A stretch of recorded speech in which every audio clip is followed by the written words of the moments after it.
Don't forget to subscribe, and hit the bell button for updates.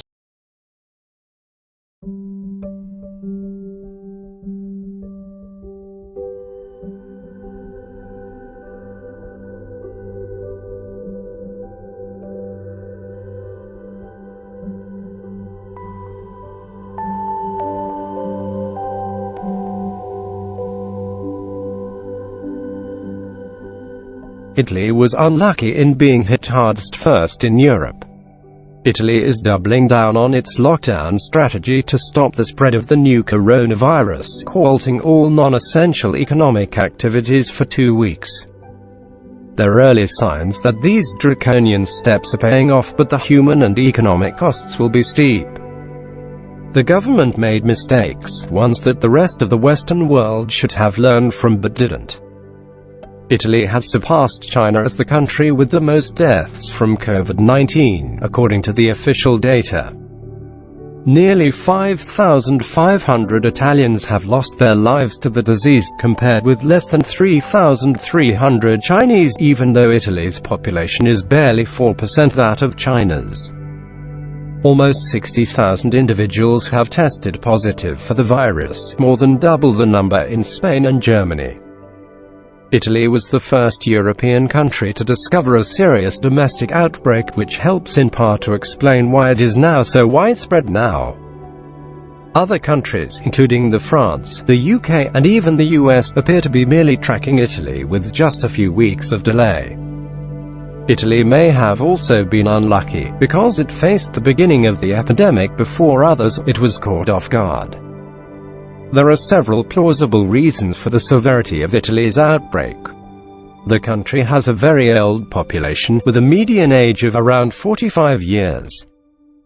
The new coronavirus hits the elderly particularly hard, while it tends to spare younger people and especially children.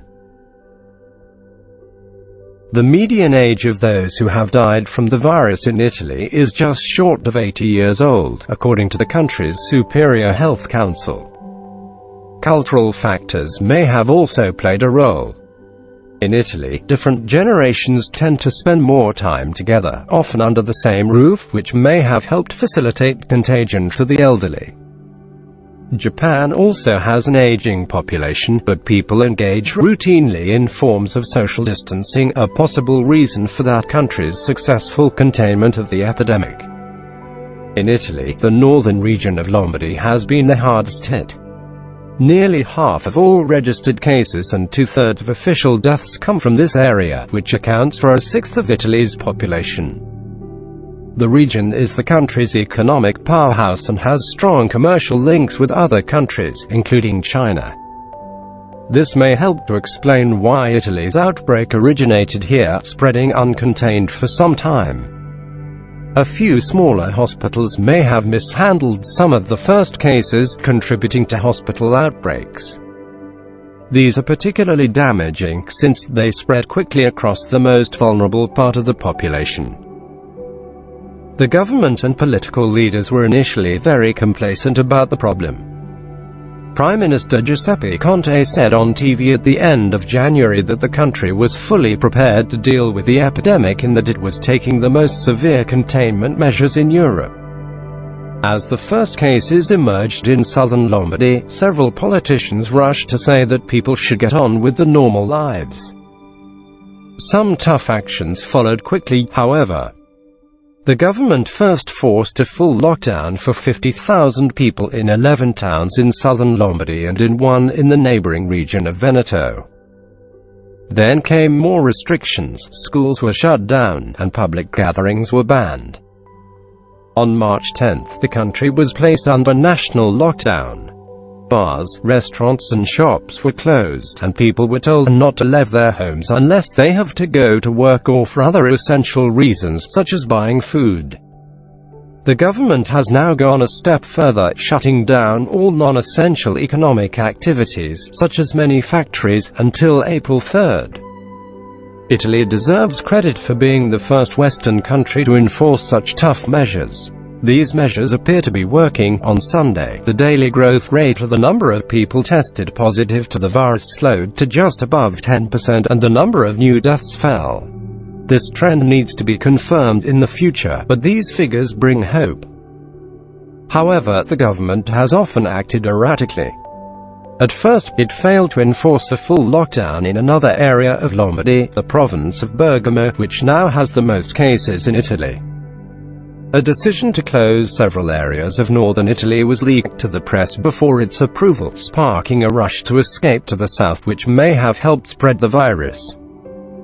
More than 4,000 healthcare workers have tested positive for the virus, a sign that doctors and nurses are overly exposed and may act as transmission channels themselves. While Italy has performed more than 230,000 tests, it has failed to put together a comprehensive strategy of testing, tracking and self-isolation, which has helped save lives in countries such as South Korea or Singapore. Unfortunately, these failings have been matched elsewhere in Europe. France and Spain have waited far too long before enforcing a lockdown.